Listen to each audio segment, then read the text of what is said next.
Hello and good morning to everyone.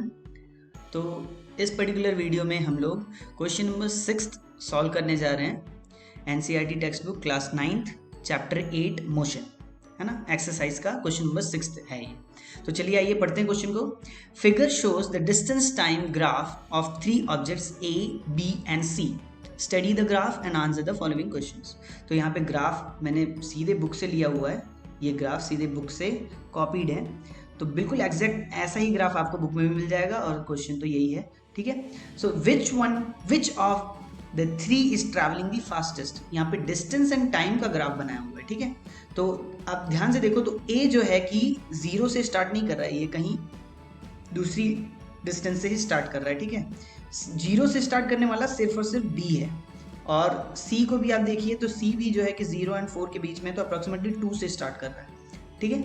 तो ये बात भी थोड़ी सी ध्यान रखनी है। और ग्राफ में देखो टाइम और डिस्टेंस दिया हुआ है। 0 टाइम पे पार्टिकल बी जो है 0 पे था, जबकि पार्टिकल ए अप्रोक्सीमेटली 6 पे था और पार्टिकल सी अप्रोक्सीमेटली 2 पे था, ठीक है। अब कोई बात नहीं। अच्छा, अब एक बात बताओ, फास्टेस्ट से आप क्या समझते हो। पहला क्वेश्चन क्या पूछ रहा है कि तीनों में से कौन सबसे फास्ट ट्रैवल कर रहा है।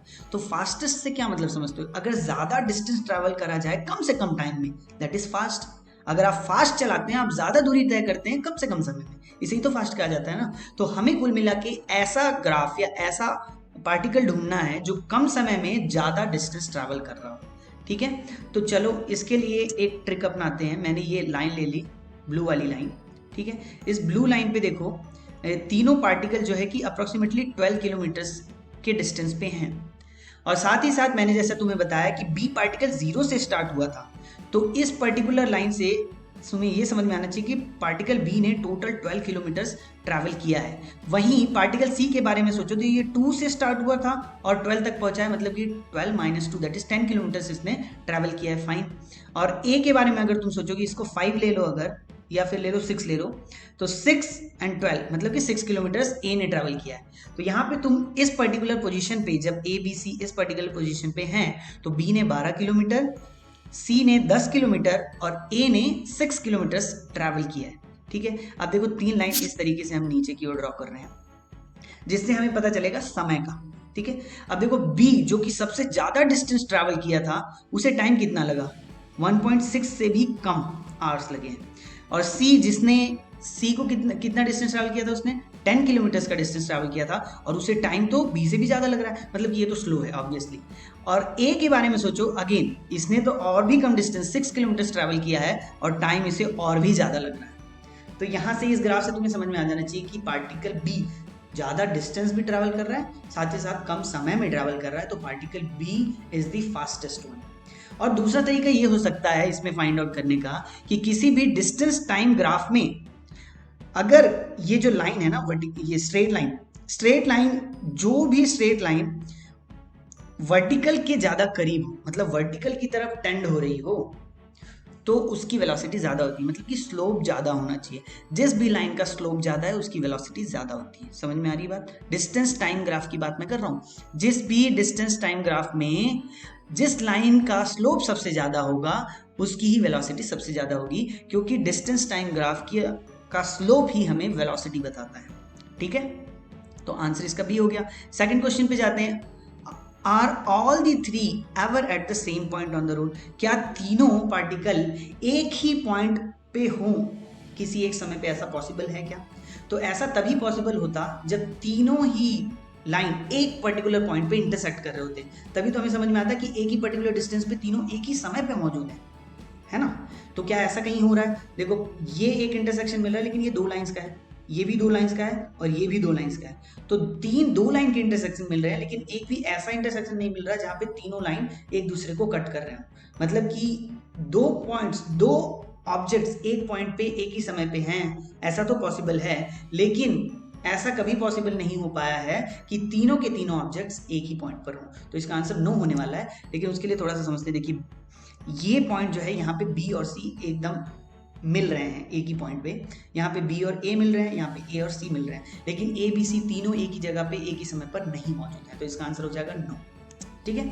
How far has C travelled when B passes ए।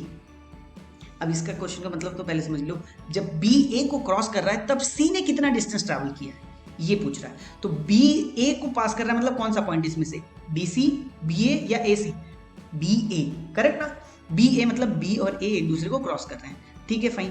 तो ये वाला पॉइंट हम ले लेते हैं बी ए वाला, बी ए वाला, ठीक है। इस पॉइंट पे जब ये कट रहा है तो ये समय कौन सा है, 1.2 से थोड़ा सा पहले का ये वाला समय, ये लाइन जो है कि टाइम को दिखा देगा यहाँ पर, ठीक है। अब इस पर्टिकुलर टाइम पे सी कहाँ पर है ये सोचो, तो सी का कर्व ये वाला है और यहाँ पर सी है। तो देखो एक अगली लाइन से मैं तुम्हें सी का पोजीशन बता देता हूँ। यहाँ से देखो सी की पोजीशन है 8 किलोमीटर, तो क्या आंसर 8 किलोमीटर होगा? क्या सी ने 8 किलोमीटर का डिस्टेंस ट्रैवल किया है?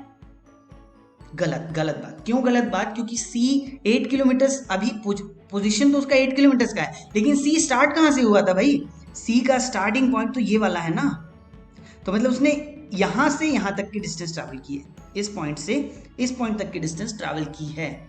तो ये अब ये डिस्टेंस हमें फाइंड आउट करना पड़ेगा। 8 किलोमीटर नहीं है, 8 किलोमीटर से कुछ कम होगा। अब देखो आओ थोड़ा सा कैलकुलेशन देखते हैं। यहाँ पे देखो अगर तुम यहाँ 0 से 4 तक के नंबर ऑफ ब्लॉक्स अगर काउंट करो तो देयर आर 7 ब्लॉक्स, मतलब कि 4 किलोमीटर्स को 7 में डिवाइड किया गया है, ठीक है। तो एक ब्लॉक का अगर डिस्टेंस तुम्हें पता करना हो तो it will be equal to 4 divided by 7 kilometres. एक ब्लॉक कितना डिस्टेंस रिप्रेजेंट कर रहा है? 4 डिवाइडेड बाई 7 किलोमीटर्स।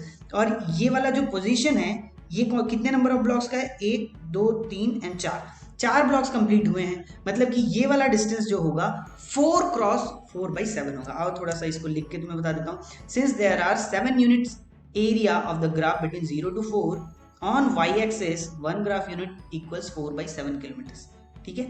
एक ये तो बात मैंने तुम्हें बताई। और दूसरी initial distance of C from the origin will be, क्योंकि ये 4 ब्लॉक्स अवे है तो 4 × 4/7 दैट इज 16/7 किलोमीटर का डिस्टेंस पे पहले से ही खड़ा था। सी जो है पहले से ही जब टाइम 0 था तब वो 16/7 किलोमीटर पे खड़ा था और फाइनली वो 8 किलोमीटर पे पहुंचा है, तो टोटल डिस्टेंस होगा 8 - 16/7 किलोमीटर। क्या बात समझ में आती है? तो that is equal to 5.71 kilometre. इतना डिस्टेंस ट्रैवल किया है किसने? सी ने, जब बी ए को क्रॉस कर रहा है, ठीक है। Now how far has B travelled when it passes C? क्या बोल रहा है? बी जब सी को क्रॉस कर रहा है तब बी ने कितना ट्रैवल किया?